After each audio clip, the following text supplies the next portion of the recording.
Hi, everybody. Welcome to the HR Roundtable. I'm PJ Trudeau. Thank you so much for joining us today. We're very excited to have one of our HR Roundtable members here, Amy Riccardi, to talk with us about engaged workplaces, the 7 sticky factors to create a workplace people love. Engagement is so important, has always been, but I think even more so now that we're in the new environments that we're in, whether it be remote, hybrid, or even back to being 100% back in person. So certainly looking forward to hearing what these great tips are and things that we can do. I know Amy has a great interactive session for us today, so we certainly appreciate all of you joining us. And let me turn it over to Amy. Hey, everybody. Thanks, PJ. Happy Friday. I'm so excited that we're finally here to the end of the week. I don't know about you guys. I'm looking forward to the Labor Day weekend so much. So it'll be really fantastic. So to the degree that you guys would love to get on the camera, that would be awesome. It makes the session a lot more fun, a lot more interactive. And we are going to be doing some interactive stuff today, which will be, I think will be really helpful. I know a lot of us are busy and kind of multitask when we get on these events. We're really big on spending time, and I'm a real big fan of not being kind of a talking head, but also really interacting with everybody. So to the degree that you feel comfortable jumping on your camera, that would be fabulous. Let me tell you really quickly about myself and what we're going to do today, because I think that's really what everybody's here for. I am a member of the HR Roundtable. I have a company called Leadership Evolution Group. Long story short is I was an association educator. I've worked at McKinsey and a lot of management companies over the years. For the last 21 years, I've had my consulting business. We work with lots of different size organizations, from federal government down to small family-owned businesses and everything in between. Super excited about that. I've been working in the human capital space, pretty much in management consulting this whole entire time. So over the summer, for those of you guys, I think some of you were probably on the leadership session that I did earlier this summer. You know that we've really dived into human capital data and information, the Gallup, workplace studies, McKinsey, Deloitte, all of those organizations. We spent a lot of time looking at their data, but we also spent a lot of time doing consulting work. And so in that, what we've done is over the summer, we've created a new brand called Engaged Workplaces, which is all of our engagement stuff kind of housed in one location. So what I want to do here really quickly is just share with you, before we get started, I wrote a book this summer, which was kind of fun. And it's, let me make sure, there we go. And this is it. It's called Creating a Sticky Workplace People Love by Focusing on Those That Stay. I know we've had conversations in the roundtable about stay interviews. So that's kind of part of this too. But you can go grab this ebook. It's free. It's 35 pages right now. I am updating it. I'm eventually going to publish this as a full-on book. But the cool thing about ebooks now is I can do it in kind of an iterative process. So right now it's got these 5 chapters in it. We're going to talk a little bit about just chapter 3, but I'm going to hint on some of the other ones as we go through. The cool thing about this is that, again, I'm also really about adding lots of value to this. So you not only get the ebook when you go there, you'll get added to our Engaged Workplaces community. We use the Kajabi platform. So the cool thing about that is I can constantly add new content and all kinds of other things to it. So yeah, PJ, thanks for dropping that link in the chat. So you can grab the link right there and download the ebook. If you want to do the audiobook version of it, you can, there's just a $9 upgrade. That's just to cover our costs for the audiobook. So I recorded all the chapters that way. I don't know about you, but I like listening to this stuff sometimes too. So the book itself, again, has 5 chapters. There's an intro where I just explain a little bit more about the book, but Chapter 2 is all about the things and the factors that are post-pandemic that we're seeing not only in the surveys that are out in the space now, but also in our own experiences about the 5 reasons why, or 10 reasons why people stay and the 5 reasons why people leave. I think that's a really important aspect of this. And from all of that comes some really interesting data. So we share that in Chapter 2. Chapter 3, we talk about the 7 sticky factors, which is what I'm going to talk about today. These are the 7 factors that really do help create a sticky and highly engaged workplace. And what's ironic about it is some of the things I thought would be in that list actually aren't in the list. which we can certainly explore too. But there's 7 of them that are really important. And these are the things that really help keep people engaged in the workplace. And I think that's, as we're heading into some tougher economic times, I think that those sticky factors, to the degree you can really master those, I think you're going to be in a really good spot. Chapter 4, we're not going to dive into too much. We might get into it a little bit at the end, but it's all about stay interviews. And chapter 4 has a lot of great information about what stay interviews are, best practices for how to do them. And there's a couple of pages, 30 plus questions that you can ask in stay interviews, grouped together by themes. So you can pick and pull those questions apart and use them in your own stay interview process if you want. So there's a great list of questions in there in chapter 4. And then chapter 5 is just kind of the summary and closing. So if you have any problems getting the ebook, let me know, but it's super simple. And again, you'll get added to the community. And if you want to participate, great. And if you don't, that's great too. But we'd love to have you in there. And I'm constantly adding new content in there. And again, like I said, when you sign up here for the ebook, I will automatically send you the ebook updates as I do them and as I add chapters and content to it. So that's the best way to keep up with it. I don't spam you. You're not going to be getting a string of email communiques from me like you do when you sign up for some of this stuff. So I know some of you guys know how that goes. I don't do that. I don't like getting that kind of stuff. You will from time to time get just an announcement on some of our upcoming programs, which you're going to hear about later. So that's it for the book. Hopefully that's helpful to you guys. Let's talk a little bit about the leave and stay factors, which is that chapter 1, just really briefly. For show of hands, if you guys can just use your features and just raise your hand, your virtual hand in here. Let me know how many of you guys participated in the leadership workshop that I did over the summer or the spring. PJ, when was that? Was that? I feel like it was early summer. Yeah, it was, I think it was actually around May. Yeah, I think it was So, May right around time frame. I don't know how many of you guys participated in that or not, but if you want to raise your hands, that'd be great because I kind of know. If you didn't, that's fine too.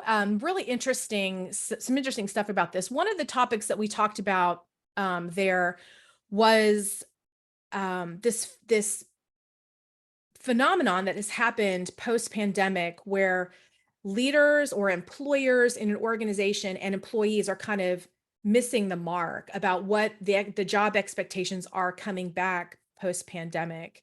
I don't know how many of you guys are seeing this, but I think a lot of people do, which is leaders had an expectation that people would be super excited about coming back into the office and all this other kind of stuff. And as we all know, for some organizations, that's fallen flat. Some organizations have been successful with it, but it's been a real challenge. I've been really kind of digging into the data around this, and I found a really great visual that I want to share, and I share in this first chapter. So, there still is this really big mismatch between expectations between employees and employers right now. And this is a chart that when I found it, I'm like, oh, I'm so excited that McKinsey actually found this data and put it in their typical 2x2 chart here. But you don't have to worry about the details of this too much, but understanding the left-hand side graph here are the factors that are important to employees. And the light blue box are those factors that employees say, yeah, these are the things that I value as being most important. So I'm valued by the organization, valued by my manager, I have a sense of belonging, potential for advancement. So you kind of get the gist of what's in the light blue box. The whole image on the right-hand side are for employers. So senior level executives in organizations and what they think employees want. And you see it's all in that bottom right quadrant, that kind of purplish color, which is inadequate. They want more, better compensation. They're looking for a better job, health issues, development opportunities, right? So you see that kind of in these opposite boxes, we have employees and employers and the mismatch. Now the gray box kind of in the top right, those are the overlapping factors. So both employers and employees view the gray boxes as the same, but there's only 4 items in that. So as you can kind of see, there's this really big mismatch right now, right? Between what leaders are saying or thinking that employees want and what employees say they want. And so in this mismatch, we've got to find, the things that are really going to create a sticky organization. And one of the reasons why I like these two charts is it really does show you the absolute need to ask your employees what they want and figure out what works for them. So I've taken all this data, I've whittled it all down to into the eBook, which, we use what we call our compression model for all of our work, which is how can we get you the best results in the shortest amount of time. So the ebook really takes lots of data and information and really compresses it down to just the things you really need to know. And it really just generates, I think, a lot of really good data and information in one location. So we've taken this information and, we understand at the basic level that you've got to spend time talking to employees and figuring out what they want, and then sharing that data with leaders to dispel their preconceived notion about what they think employees want. So I'm going to stop here just for 1 second before we dive into the sticky factors. I'm just going to ask really quickly, by kind of show of hand, how many of you guys have spent any time doing either stay interviews, employee engagement surveys, or anything post-pandemic to really understand kind of where people are at? So we've got a bunch of you guys. Great. That's fantastic. It is really important. How many of you guys, okay, so you guys can, take down your hands. And then for how many of you guys want to do something, but don't know kind of exactly yet what to ask or what to do, or just don't have time to get it done just yet? Yeah, honestly, that's a really big piece of this too. So great. All right. So what I want to do now is I want to help make this process a little bit easier for you. So what we're going to do now is we're going to kind of dive into the 7 sticky factors. So in the chat, does anybody want to just type in, if you haven't seen this yet, to kind of guess what do you think kind of are the big things that keep people engaged in the workplace? What keeps them staying in their job? Any good guesses? You can toss them in the chat. Feeling valued. Yep. Challenging work and flexibility. Those are good ones. Yep. Like their coworkers. That's really key. Yep. Yeah, Adrienne, the participating in future decisions, that is really interesting. We're going to talk about in this how to actually co-create culture with employees post-engagement, because they want to have a say in decisions and things that are going on. So that you hit on a really great one there. Yeah, Sasha, same thing. Feeling empowered to make decisions, respect, career development, culture, pipeline of work and stability. Yep. I think that's going to become even more important as some organizations are talking about layoffs now after this whole huge surge of hiring. Right. So that's really cool. Okay, great. These are really great ones. And I think we're going to wind up hitting, you think you guys have hit on a lot of them. So there may be a few of them in here too that we haven't seen yet, but let me jump into key number 1. So sticky factor number 1, I put this one as number 1 intentionally because it is one that you can co-create, if you have the right format, can co-create with employees, which is validating over the last 6 months, confirming your organization's vision, values, and purpose. Now, it's really interesting because when I put this one out into the universe and started chatting with people about it, I've had some people from some organizations saying employees don't care about any of this stuff. Like this whole vision, values, purpose, we've been talking about this for decades now, but employees really don't care about it. On one hand, before the pandemic, I would say that people stopped caring as much about this, but the one I underlined, which is values, is coming back in full force. And what we're seeing are employees wanting to understand post-pandemic, what are kind of the rules of engagement in the workplace? What values do organizations really try to get everybody on board with? And what does that look like? And then how do my personal values align with that? And I think that happened a bit during the pandemic, but it's really happening, and we're seeing a lot of it now. So as organizations, a lot of organizations are pretty clear about their vision and what the organization does and their purpose, right? Especially if you're in an association. A lot of associations, when we look at the purpose piece of this, are very clear about their purpose, and employees are really aligned with that. Smaller commercial companies, sometimes that's, there's a little bit of misalignment there, but I think generally people understand now the purpose of the organization that they're working for. Sometimes they don't have the vision totally clear, especially if you think about like March, April, May, right at the beginning of the pandemic.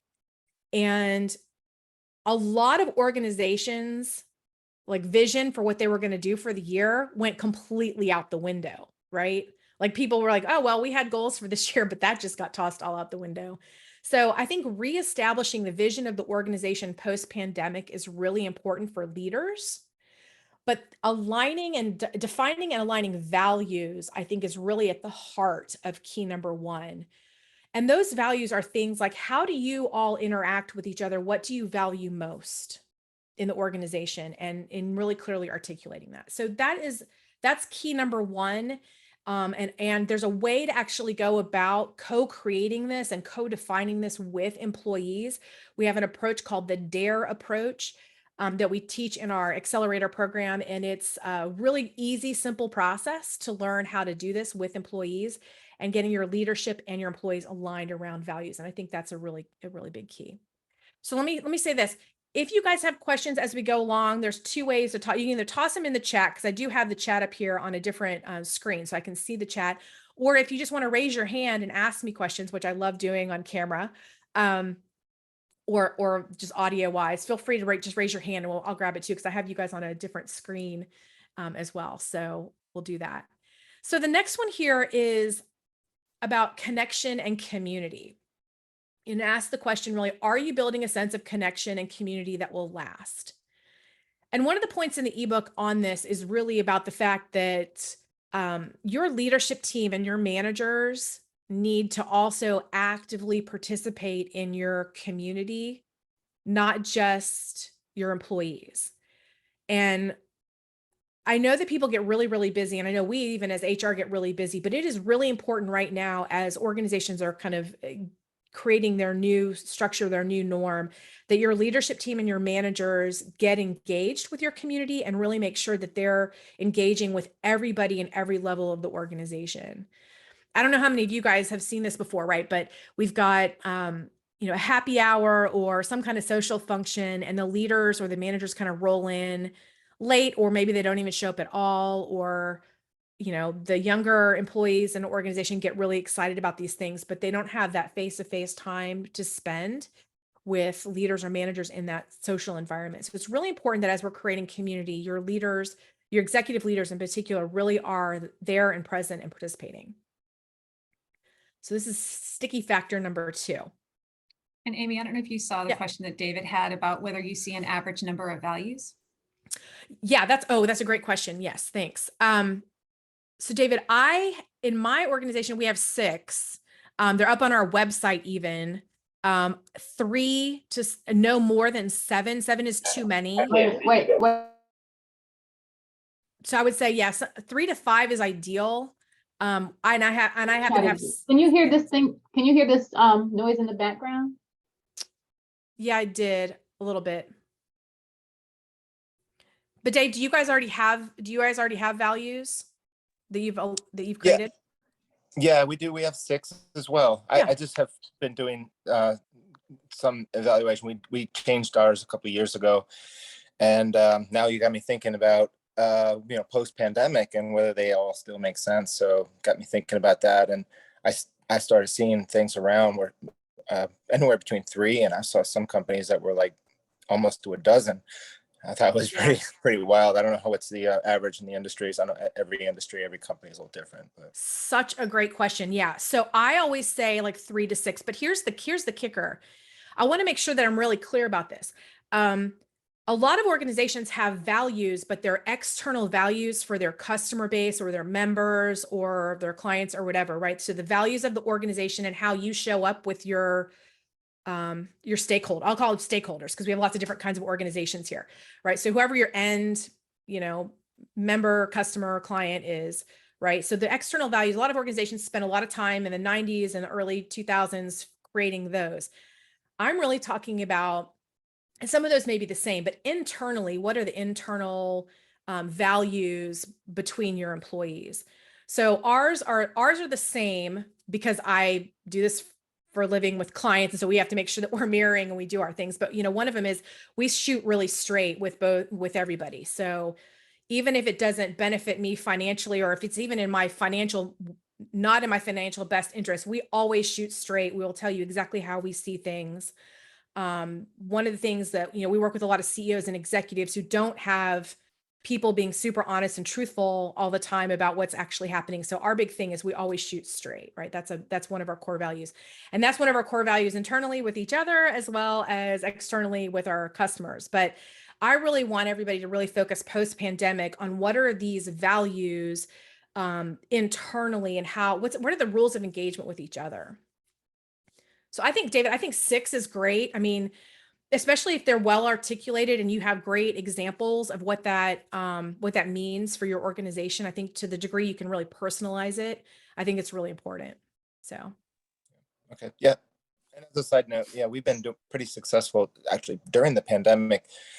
We implemented a recognition reward system. Mm-hmm. And so that, along with our performance management system, they all revolve around our values. And so people recognize each other for living the values, et cetera, and performance is around that. So it's been pretty good. Yeah.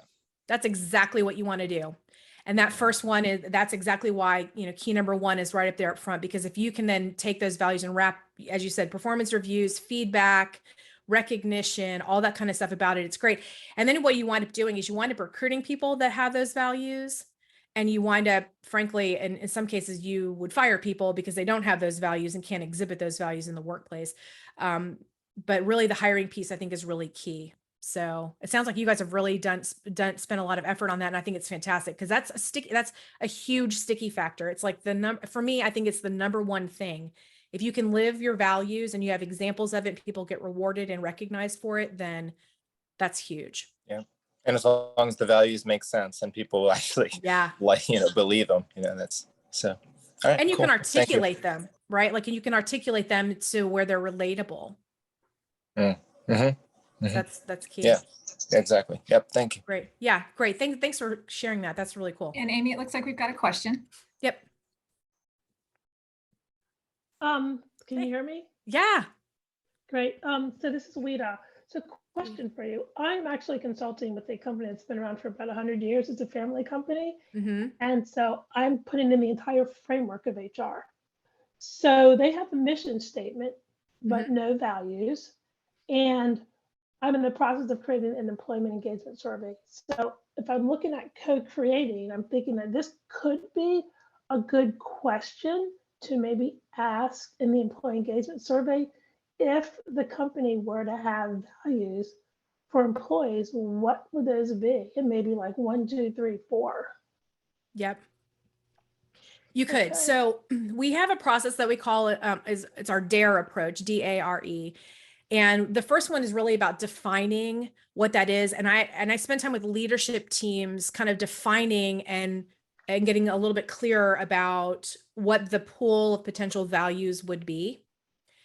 And then we survey employees to get their feedback on those. And then we reevaluate and whittle them down and craft those and then communicate those out.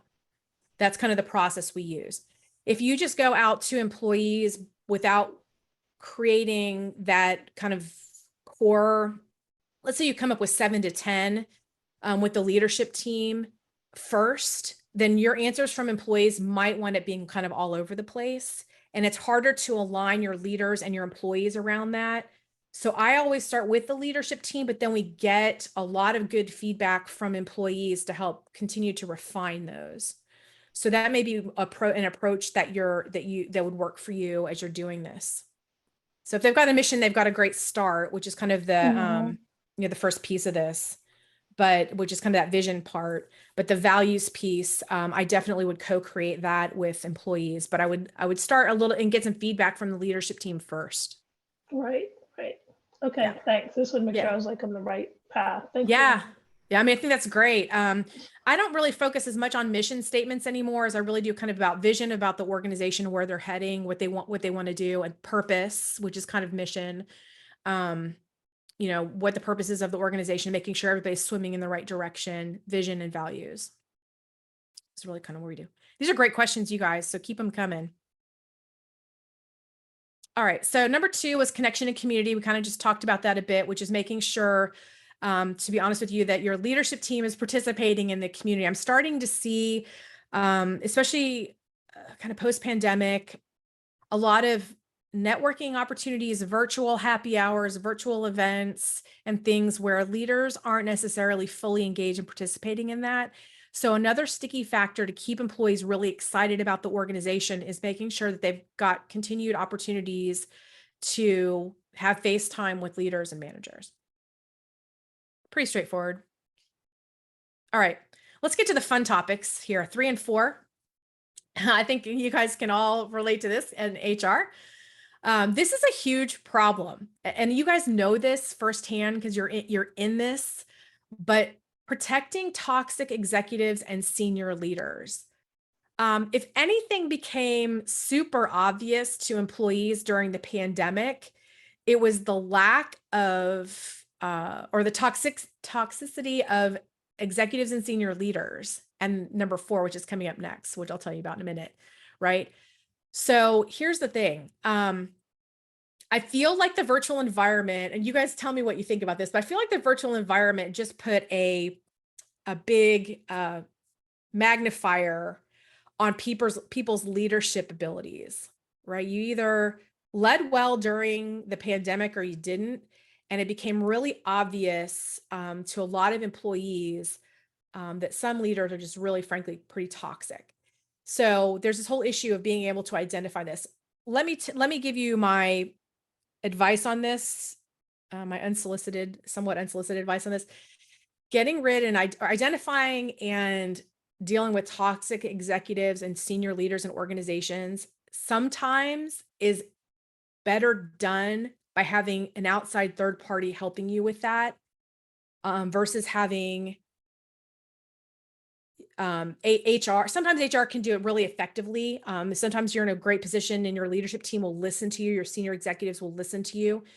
Sometimes it's done when it better done or more easily done when you have an external third party helping out with this too. It really depends on your dynamics, but being able to move out or reassign or address toxic executives and senior leaders in organizations is number 3 for a reason. It's one of the biggest problems organizations are facing today as far as stickiness and sticky factors, and it's one of the top reasons why people leave. So we knew that before the pandemic, right? The whole Gallup phrase, people don't leave jobs, they leave managers, right? Which is going to tease into number 4 here, but toxic executives and senior leaders are part of that. So I'm going to package 3 and 4 together, which 4 is all about managers. And do you have the right people managing others? So these are the people that are your frontline leaders to your employees. And oftentimes, as you guys know, they get into these positions, these management positions, because they did a really good job being a doer in the organization. And then they get promoted to managing people, but then don't have the right skills to do that effectively. So these are 2 things. This one can actually be addressed, I think, even a little bit easier than toxic executives and senior leaders. But this is 1. 3 and 4 are 2 that really, really have to be focused on in order to really help create a sticky environment. 4 is really critical, frankly, to your success. So I don't know if you guys have any thoughts on this. Anybody want to share anything about this? But this one is a big one. And I'll tell you, one of the things that we've done over the years to help address the manager issue is we've helped organizations create what we call kind of technical tracks for professional development. And that'll get into one of the later keys here. But having an ability for somebody who's a really high performer as an individual contributor, but not a really good people manager, having them be able to stay in the organization as a really good technical expert in whatever kind of work they do, but not having them necessarily lead people. Sometimes that's it. Sometimes you just need to train people how to manage others, but sometimes people, that's just not in their wheelhouse, right? And maybe they don't even want it to be in their wheelhouse. So that's something to consider. Any thoughts on that?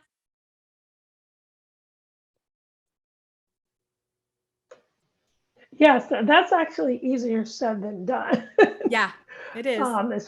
As far as the whole training piece of managers, and I'm going to that right now, where the organization is very flat. And Mhm. so a good majority of the organization reports to the son of the owner Mhm. or this individual who's been with the company since high school, left, came back, got degree, left, came back. And now I'm trying to put a structure in place. But, you know, there aren't very many people here who manage well. And what does that career track look like for an organization who doesn't have anything, you know? I Yeah. mean, I'm putting some of the pieces together, but yeah, that's a big task. And the evaluating piece as well. Like, how do Mhm. you evaluate how they're actually currently managing today? And can they get there? Like, how do you really measure, can they get there? Yep. Yeah, in our employee engagement surveys, one of the things that we ask employees is about how engaged their managers are in the workplace and whatnot. And so we can dial in really clearly on, do you have a management problem, or do you have a senior leader problem, or do you have both? So those are some really great questions you can ask in a piece, but also in the ebook too, in the stay interview questions, there's some questions around that. I do want to talk, I know that we talked a bit about, we've had some conversation within the roundtables around stay interviews. And I remember seeing some posts around this too. And, you know, one of our recommendations around stay interviews is that your most local manager to that employee needs to be the one that conducts those stay interviews. That's really problematic though, when that manager is terrible and has a really, and doesn't have the respect of the people that they're leading. Right. So you've got to be able to kind of figure this out too, that there may be some departments or some teams where having the manager do a stay interview is not the right person to do it. And it's got to be done by HR or a more senior leader or something else, which just tells you and highlights the fact that if you have managers that can't conduct effective stay interviews because you don't feel like the employees are going to be honest in that feedback, then you have a problem, right? You have a problem, and you need to figure out what you're going to do with those managers. Are you going to train them? Are you going to move them out of the organization? Are you going to just move them into an individual contributor role? You know, what are you going to do? But you've got to do something, because what will happen is if you keep that one person going, we all know this, right? You keep that one person there, everybody else will wind up turning over and leaving at some point in time. And the last thing you want to do is create a problem for yourself. So yes, the manager thing, we could spend a whole like 90 minutes just on what to do with these people, right? Like, and how to manage that. But this is as far as sticky factors goes, this one is a real key one. Yeah, Amy, in the chat, some questions about recommendations people have for coaching tools or 360 evaluations, also any type of virtual management training that's available out there for all remote environments. Yeah. So the first thing we did this summer coming out of COVID was, and there are a lot of them out there, by the way, but we actually created a leadership training program that's all virtual. And actually we're moving it into our Kajabi platform this week so that you can do it completely virtually. And to be honest with you, it's a lot about getting clear about your individual values as a leader and how you like to lead, and then working with your team and having those open dialogue and communication with your team kind of post-pandemic. So this is a really good time, by the way, to have to do manager training and couch it in a post-pandemic, you know, shifts in post-pandemic leadership style and how people need to kind of retool themselves in this environment, which also includes a virtual, right? And so I think you should, you know, take a look at that. If you're interested in any of that, you can message me and I'll be happy to share with you some thoughts on that. But that's the kind of stuff that people really need to kind of get back to the basics on. And again, as from an HR perspective, you can sell it a lot easier right now as a need for leaders to kind of hit the reset button on their leadership and management style. And especially in a kind of a post-pandemic environment, what does that look like? So yeah, that's a really great question. 360 evaluation tools. We do 360s with almost all of our clients, either for performance or just to provide feedback that's outside of the typical performance management. And we use a tool called EchoSpan for that. And I can send you, David, I can send you a link to that. So, but it's echospan.com. They're fantastic. Super flexible platform. One of the reasons why we picked it was because it has unlimited flexibility in how we use that for 360s in particular. We use a different tool for all of our engagement survey stuff. And I'll share with you guys, by the way, a free survey you guys can do for your organizations once we get towards the end of this. Yeah, and I found that state interviews can be very effective when conducted by HR. Yep, I totally agree with you. Especially when their managers are challenging, right? All right, so number 5, this one's kind of fun and a little bit interesting, but definitely in play, which is customizing benefits. So are your benefits aligned and customized with your employees' individual priorities? So, as we start getting into people at different phases in life or lifestyles or preferences or whatever, people are starting to want more customized benefit packages based on whatever it is that they're focused on right now in their world. And so to the degree that we can start creating packages of benefits with different employees at different stages in life, I think that's really important. Right. So this one, we could spend, again, another 90 minutes on how do you customize benefits, but I just want to kind of introduce the concept here. And again, there's more in the ebook about it. So if you want to dive in, you have that available to you, but really taking a look at kind of the diversity of your entire workplace, and then also where people are. And it's really about having those one-on-one conversations with people to say, look, single right out of school, I need help with, my tuition repayments, or I want to get a jump start on my 401k, or I want to be able to I don't need health care benefits because I get that through a spouse or partner, but I could really use, something else. So being able to kind of customize a suite of benefits that are more customized than a one size fits all package, I think is becoming a thing very quickly. And I think it became apparent, during the pandemic and now post-pandemic too. So to the degree that you can get really smart about being able to customize benefit packages for employees, the better. Let me give you an example about this, because one of the first arguments I get is, well, that doesn't keep them. It's the issue of fair and equal, right? Here's the thing I would say about this. And I tell when my kids were younger, I have 4 teenagers. Well, now they're kind of older teenagers, young adults in our world, but when they were all really little, my 5-year-old didn't go to bed at the same time the 13-year-old did, right? Or when they were 10 and, 18, when we had that spread going on, right? So the things that I let the 18-year-old do are not the same things I let the 10-year-old do. And I don't also hold the 18-year-old to the 10-year-old standards either, right? It's different. Everybody in the workplace is at a different point in their world. So they need different things. And when people say, well, so-and-so is getting this, but I'm not getting that, it's a matter of really negotiating with people. Well, do you need that right now? Some people need it, some people don't need it. So for example, some people may want to have more vacation, but they'll take a lower pay, or they don't need healthcare, but they want something else. Some people may want maybe more cash bonus type stuff, and other people want things invested more invested in retirement or other types of savings accounts. There's lots of different things that people need. And so to the degree that we can start kind of customizing benefits packages, maybe everybody has a certain allotment of money that gets invested into them, but it gets divvied up in different ways. I think there's just some creative ways that we can, as HR professionals, can really start looking at that. So that's key number 5. Excuse me. I'm running ahead of myself here. Amy, in the chat, some questions coming up. Do you happen to have a sample benefits survey, or can recommend one?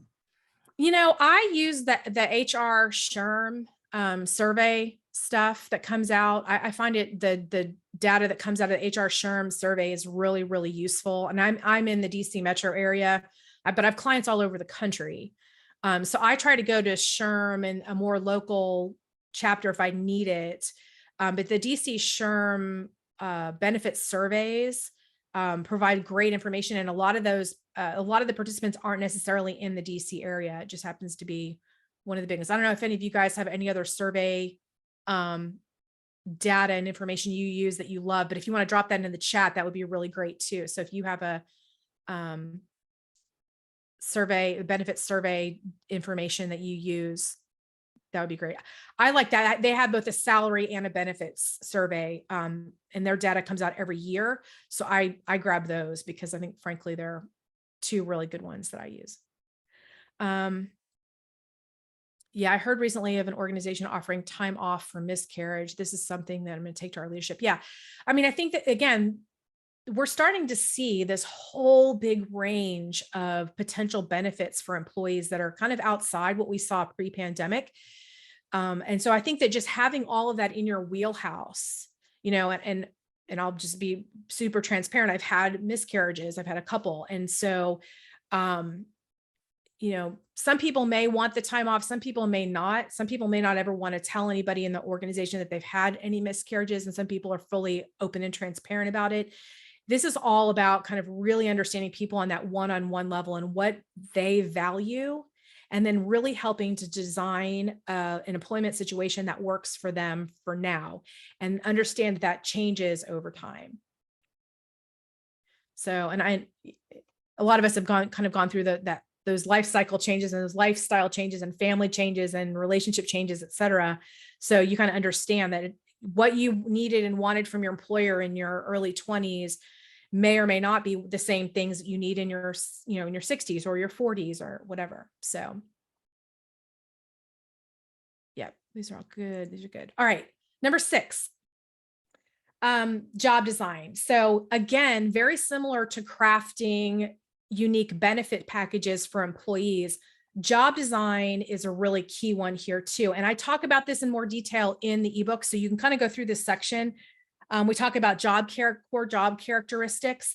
And if you can't completely redesign somebody's job, because by the way, this takes a pretty good amount of effort to be able to do that well, there are aspects of it that you can shift easier than others. So are you using, you know, some of the newer job design models out there to make work more compelling and interesting for employees? So I think that's cool. Kind of going back to PRM Consulting has an annual comp and benefit survey. Yeah. That's a really great point. I'm going to go back real quick. A lot of these organizations that host these compensation and benefits studies give you the results for free if you provide your data. Now, having participated in some of those in the past, some of those data gathering processes can be really, really arduous, but also incredibly useful to have it. So I see, you know, Vicky, I see you nodding your head because yeah, I get it. You know, some of these surveys, it can take a lot of work to gather the data to be able to submit it. But I will tell you, if you've never done it before, it's actually worth doing, because you will wind up saying, wow, I didn't realize, you know, our compensation packages look like this. I did this and looked at things by gender, because that was a really big issue. We did a race and gender study on salaries just to kind of see where things stood. And part of that became clear to us, that a lot of enlightening facts came to bear when we were responding to our benefits and salary survey stuff. And we were contributing to the DC SHRM survey. So if you can contribute, a lot of times you get those results back. And by the way, some of those salary surveys are worth thousands of dollars to get. So by participating in them, you're getting a lot of useful information. So, all right, job design, again, same thing. You want to take a look at people's job design and making sure that work is more compelling. I would suggest, if you're going to start down this path, that you start with jobs that are most valuable to the organization and that you don't want to lose, or that you might be in fear of people quitting from first. Because a lot of times what you may find is that by tweaking a job and job functions and re-evaluating the job descriptions, that this actually may save some people from quitting. So this is another big one. And then finally, I want to dive into the last one here, which is one that's kind of near and dear to my heart, because this is how I started my career. It's really about career paths, professional development, and reskilling employees. There's an awful lot out there right now around reskilling employees. But, you know, do you have effective career paths, professional development, and reskilling opportunities? The one I really want to focus on here, career paths, again, is another one that can take some time to craft and create for an organization. I've done that a ton for a lot of different organizations, for federal government, nonprofits, associations, and companies. But if you want to hit a low-hanging fruit one in this key, the professional development one is the low-hanging fruit here. What you can really do is really talk to your managers about identifying workshops, seminars, conferences, and other professional development certification programs that your employees can pursue. The key around this is employees want to know that the organization cares about them and wants to help them co-create a career path for them. Younger employees don't necessarily know what all of their career options are long-term, either internally or externally to the organization. So to the degree that you can help them or their manager can help them identify those learning opportunities to expand their experiences and their professional competencies, then you're in a really great place. So the professional development one is key. Some organizations are great about doing this. Some organizations have never touched it. Some organizations think, oh yeah, this is a really great idea, but then never do anything about it. So my recommendation to you on key 7 is really, if you're going to do this, really focusing on professional development opportunities for everybody in your organization, and make sure that your managers are really encouraging employees to participate in those. Amy, Jessica has asked if you have an example of successful job design. You mean how to do it? Or Jessica, do you want to jump on the camera, or do you want to jump in audio real quick and just tell me a little bit more about that? Yeah, just wondering if there was just like a job that you've taken and kind of redesigned it and how it worked successfully or something like along those lines. Yeah, we've actually done it in the framework of career paths. So as we're setting up career paths for an organization, we always look kind of big picture and then work things down to the details. And so once we've created career paths, then we really start taking a look at job design. So one I can tell you that I did relatively recently was creating and kind of reworking a chief of staff position, which didn't exist in the organization before. So somewhat of creating a new job, but it was somebody that was already doing similar kind of like COO type work. But really we wanted to recreate that because she was really good and had a lot of respect for the rest of the staff in the organization. So really making it less of a internal functional position, focusing on internal processes and really focusing on that, but also really tailoring it down to managing employees and being responsible for a lot of this stuff in number 7, which is making sure that there's high employee engagement, that everybody is kind of in the right position. So working along with HR reported into this person. So working with this from a more of a big picture, like chief people officer role, but also with some administrative responsibilities too. And a lot of that had to do with the individual. We wanted her to stay in the organization longer. So it was really kind of helping to and she, by the way, she has, which is really key, but really helped her create that role kind of around her strengths and also what the organization needed at the time. So from a kind of a high level perspective, that's kind of what we did. So here's what I'm gonna do. I know we got about 40 minutes left. Here's what I would love to do. I want us to break off for like 10 minutes, break off into small groups. And I would love for you guys to, here's a kind of a summary. You may want to grab a screenshot of this. These are all 7 of those key sticky factors. So here's what we're going to do. I want to spend like maybe 10 minutes at the most in small groups. PJ is going to drop you guys into breakout rooms really quickly. Talk a little bit about which of these 7, if your organization was going to focus on one of these first, which of these 7 would it be? We're going to come back and take a really quick poll. So I'm going to let you pick one of these 7 just to let us know what you're going to do. And then we're going to spend the rest of our time doing what we call hot seats. So what I would love you to do is come back after this and then tell me, jump on camera, and we're literally going to do a one-on-one with everybody, that wants to participate in this. And we're going to talk about your specific sticky factor that you want to focus on and answer questions. And we'll talk about your specific context. I have found that hot seats are one of the very best ways to get great ideas in a more contextual environment. So I would love to do that with you guys as well. So that is what we're going to do. So PJ, do you want to drop everybody into, just take like 10 minutes at the most, and we'll grab you guys back. Let everybody know in the group and have a conversation around which of the 7 sticky factors you're interested in focusing on first. Just about 10 seconds or so. Okay. It's that last 10 seconds of hurry, try to get something in there quickly before you get swiped back into main room stuff.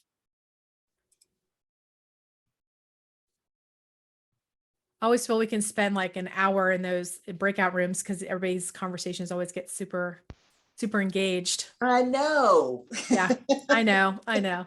Amy, our group, we just kind of chit-chatted about the different 7 up there. We didn't, and just talked about where we were. We didn't Great. really pick one. That's okay.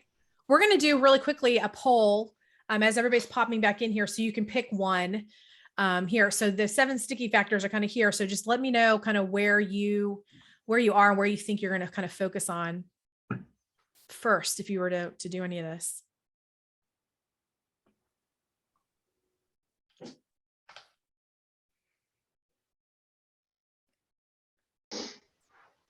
Yeah, this is always interesting. All right, last second or two to drop your poll answers in here really quickly, and then we can share it.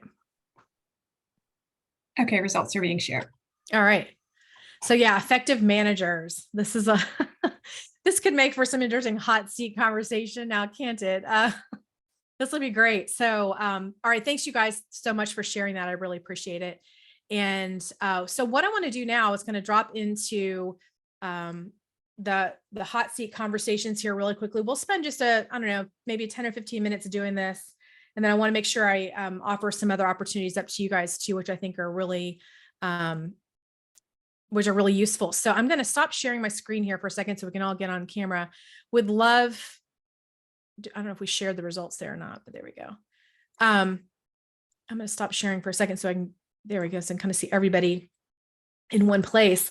Does anybody want to start, kind of jump on camera and do a hot seat with me and talk about whatever specific kind of circumstances you've got, if it's a challenging manager or how to go about doing a job design or any of that kind of stuff?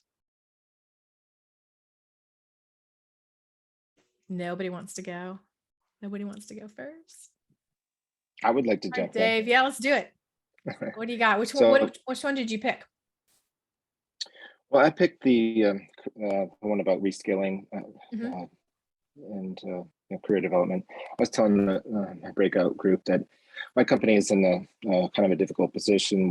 We're a federal contractor, and about a month ago, we learned that we lost our second of our main projects that kind of sustain our size and growth and revenues. So we're downsizing. I'm losing 2 of my HR professionals. One is an awesome HR manager. The other is an HR coordinator whom I probably hold on to for a little bit longer because she's a little bit more affordable.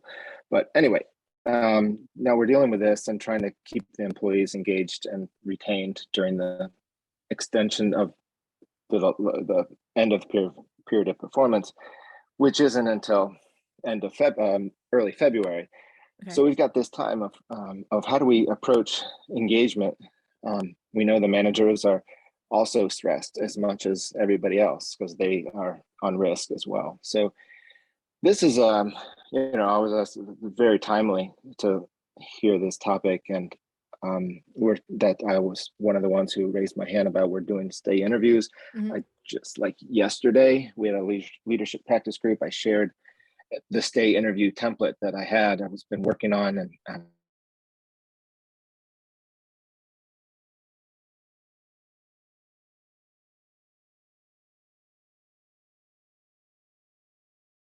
meetings from the managers. This is your time to, all this stuff we talked about caring for the employees. We do the Energage surveys that really identified some of our points are employees being cared for.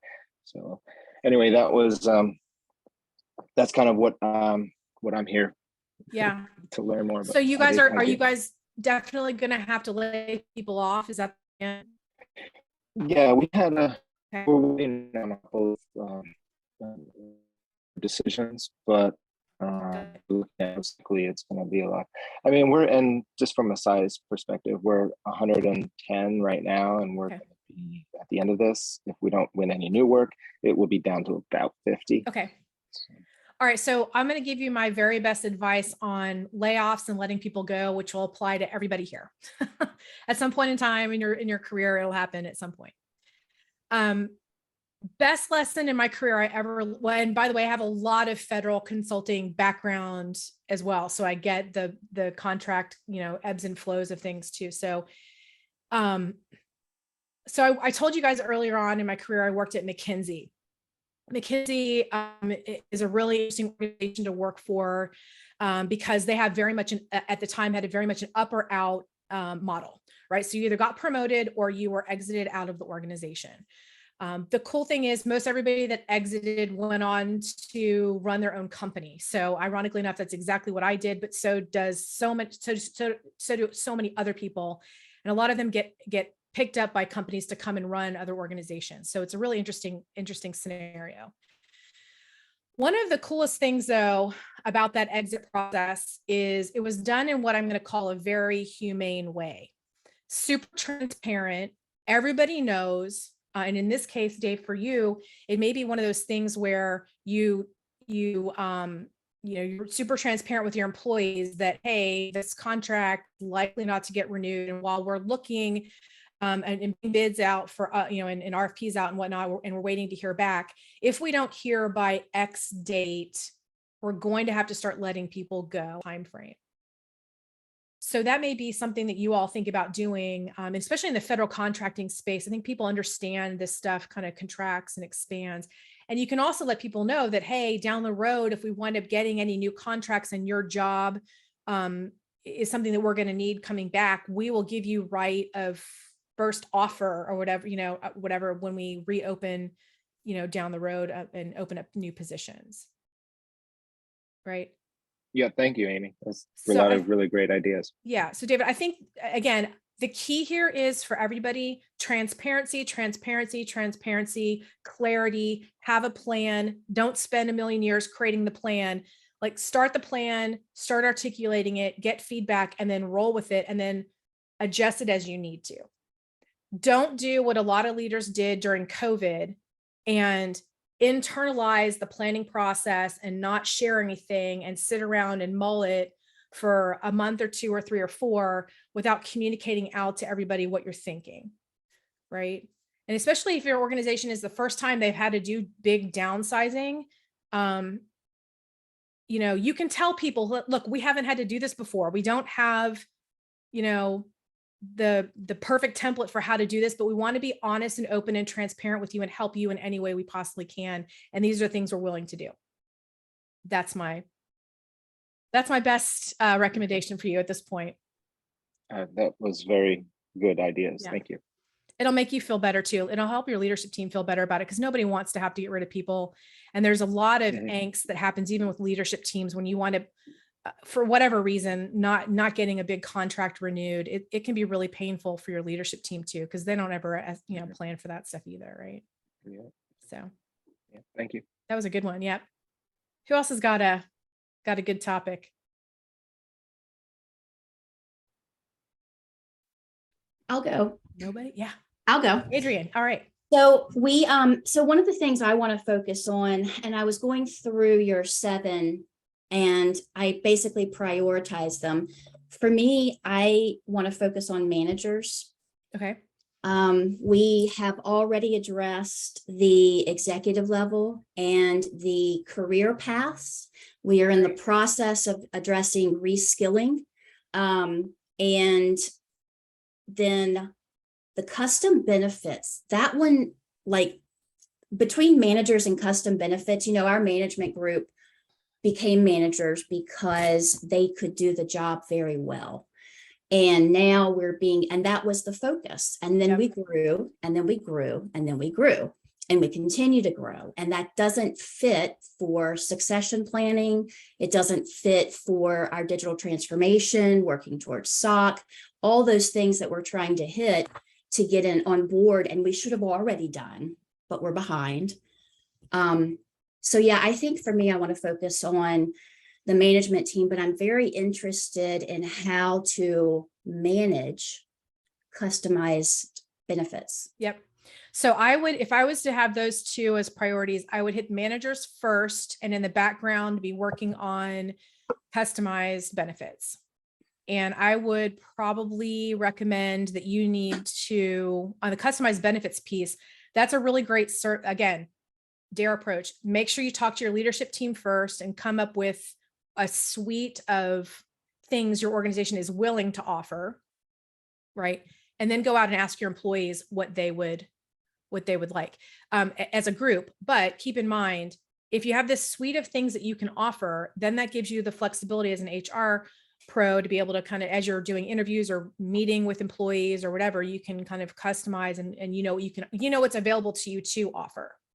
We have 5 generations that work at our company, so we have that need. I do. Yeah. You have an answer on how do you offer pay, a higher pay if you don't participate in the benefits, but then the next year or 6 months later, something changes and they want the benefits after they've got the higher pay. You have a conversation with people. Just You're being super transparent. Yeah. You just be super transparent with people. Say, look, we can't give you, the high pay and both. Like we can't jack up both of those. We only have the capacity to do one or the other, or both, but at a lower level, maybe, or whatever it is that you're able to do. Right. Okay. So it's a lot about transparency and having that conversation. Would you rather have this, or would you rather have that? Or would you like to have both, but at a lower level of whatever? So I think a lot of it's just being transparent, having that open dialogue and letting people have a say in that. Now, by the way, I wouldn't let people change up their benefits every 6 months. So please don't understand that I'm not saying that either. But, it's a different thing when you're, early career versus then you start having a child, or you get married, or you have a partner, or you have, whatever you've got going on in your world. You got college to prep for, you want to retire early, whatever those long-term goals are, right? Maybe you do a reevaluation every couple of years, or when somebody's getting ready to hit a lifestyle or a milestone, you sit down with them to say, look, are you, maybe somebody's going to get, married or whatever. Then you sit down with those people beforehand and say, look, you're getting ready to hit a milestone. Do you want to make any changes, and what can we do to help you? That's all part of this, trying to keep people to stay. So that's kind of the benefits part. Managers, though, that I would focus on that first and foremost, because that is the key reason why people quit. We actually are in the process of focusing on that right now with training. Yeah. So a big piece of that is if you're doing high growth or have done high growth and you've moved high performers into management, you have to be just like I was saying earlier about professional development tracks, you have to be very proactive about teaching people how to manage effectively, and understand that management is not a one size fits all. You have different kinds of teams, and different types of teams require different types of managers. Let me give you some examples. I'll give sports analogies because that's my background. So I played volleyball in college in Division I level, right? Volleyball is a highly integrated sport. Every millisecond of a play, every single person on the court has to be fully engaged in what's happening right now, because the outcome of that point is determined with all 6 of us on the court, right? We call that a highly interdependent team. Software development teams are the same way. For example, everybody is doing their piece of the puzzle, but all of their work at any given point in time builds up into an outcome. Let's say you've got, let's say a government relations team in an organization, or some other type of team may have people doing independent work, but then they have to come together to report to each other.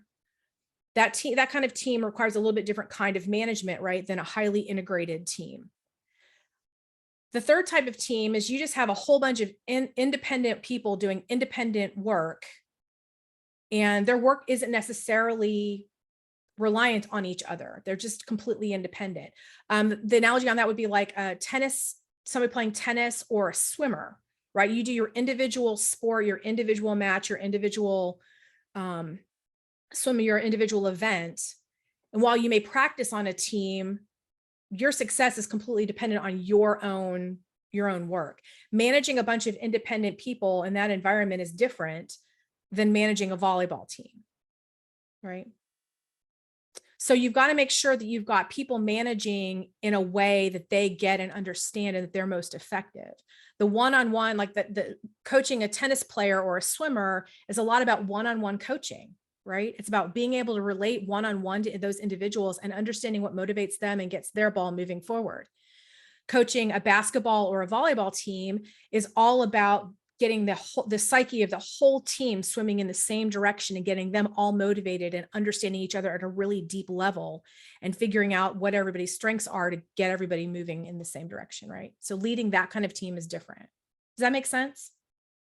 Right? So to the degree that you can, and then the third kind of is like a baseball team, right? Everybody's on the field playing together, but pitchers train differently than outfielders train, or than the catcher trains, or that batters, have people prep for batting, or people, so there's that is a kind of a totally different kind of team as well, right? So somebody that can teach or coach and manage, that is a wholly different thing. So you got to make sure you've got the right kind of people managing the right kind of things. And some people are not people. They shouldn't be managing other human beings. Like they're just good at what they do and they just want to do that. I like the focus on 3. That's great. Like that Venn diagram, you've got the team, single, one-on-one, and then both of them. That's great. Thank you. You've one, the other, or the middle, and so that's kind of my recommendation on that. And that's kind of the low-hanging fruit on the management side of things. So we have time to do like maybe one more. Anybody else want to dive in? Otherwise, I'm going to share with you a whole bunch of, I'm going to share with you some more stuff here too. I'll do mine. All right, let's do it.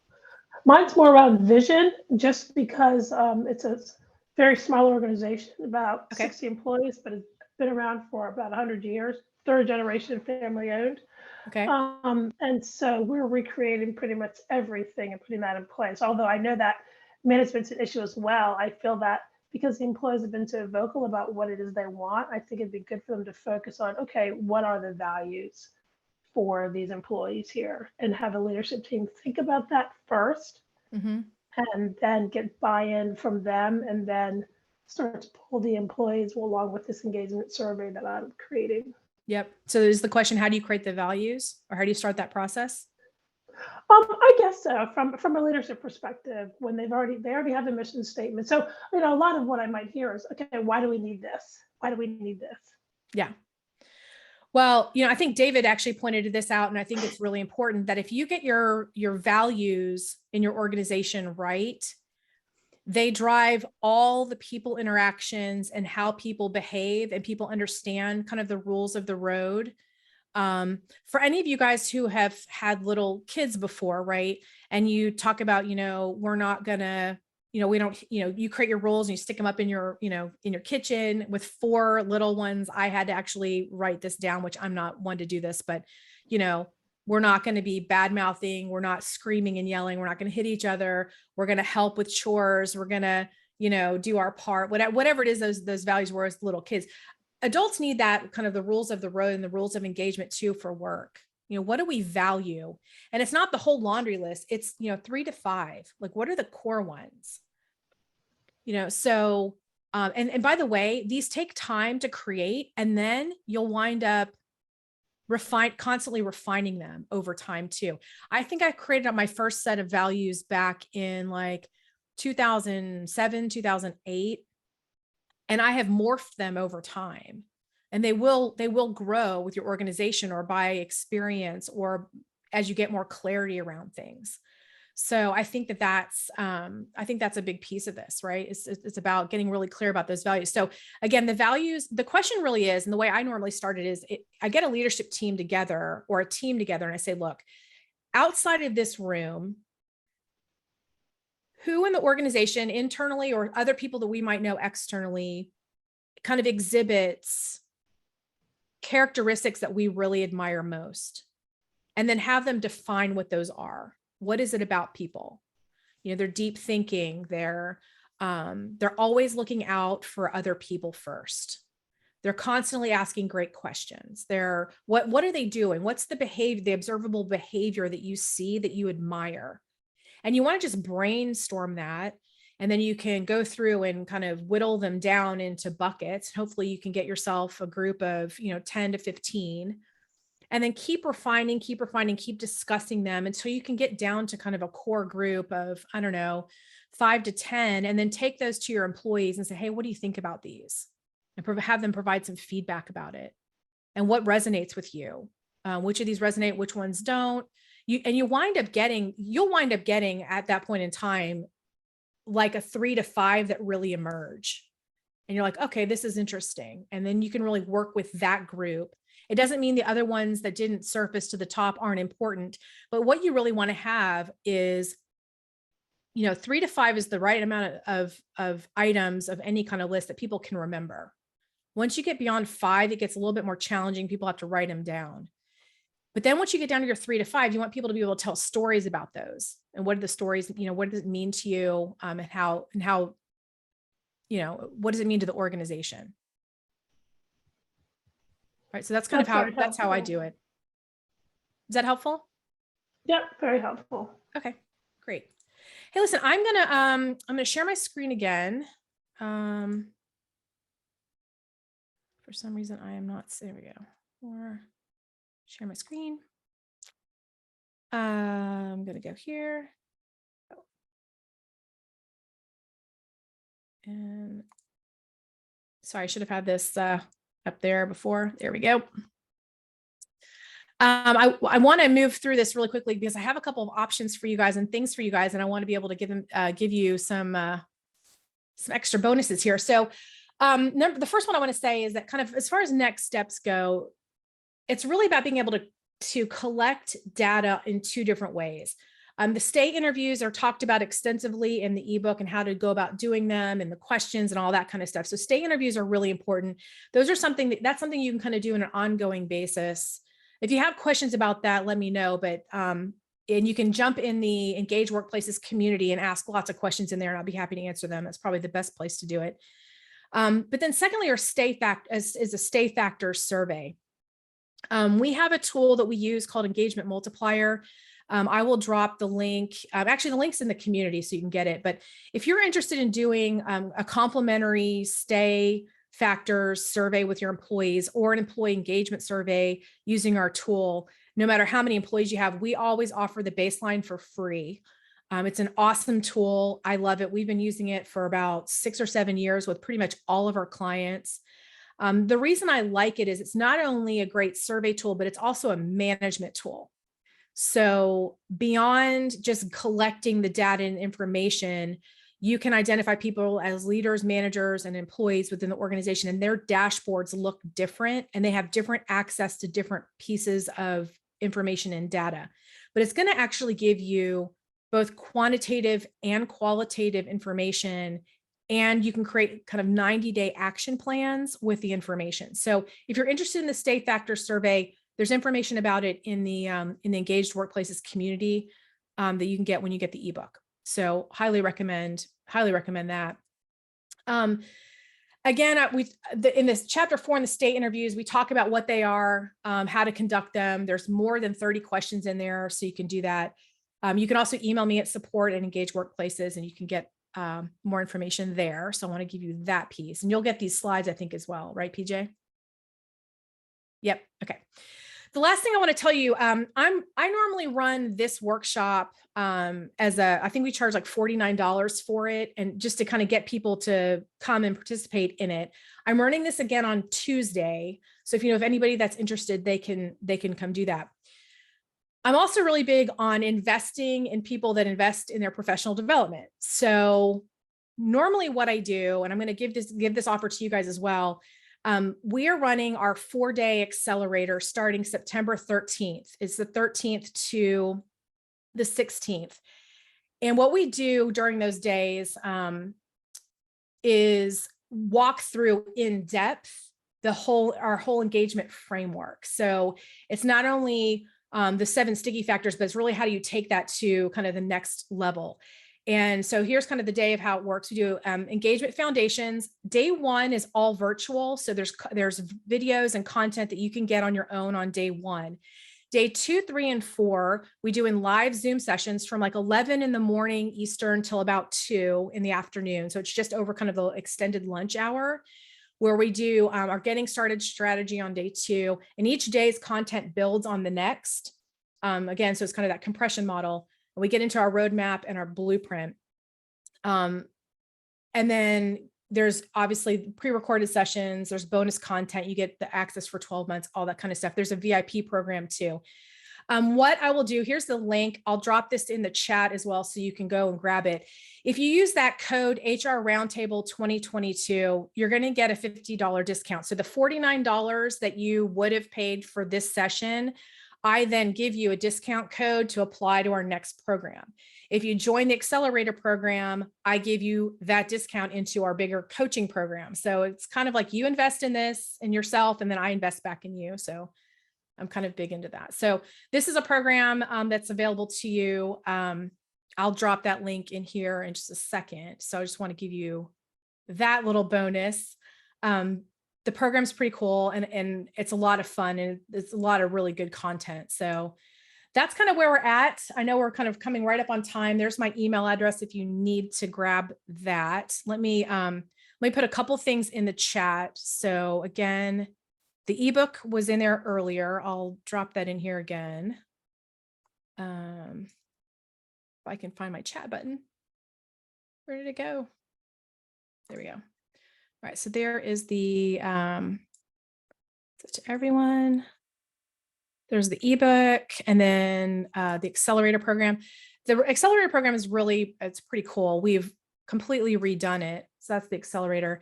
And then if anybody that wants to do this workshop on Tuesday next week, same time, actually 1 to 2:30, there's the link for those. So those are in there too. I'm super excited you guys could participate. And I don't know if there's any last questions anybody has. I'd be happy to answer any other questions that you might have in this whole process, but I appreciate your time. Amy, thank you so much for joining us today, for being able to go through this and answer so many questions. We certainly do appreciate it. I did just put the SHRM recertification code in there if anyone needs that. And I do hope that everybody has really been able to get some takeaways from our discussion today. Certainly feel free to reach out if you have other questions. I really hope everybody has a fantastic rest of your day. Please make sure you guys take care of yourselves. You're doing a great job. You're asking the right questions, and we appreciate all that you're doing. Thank you again for joining us, and have a wonderful weekend. Bye, everybody. Thanks, everybody. Have a good one.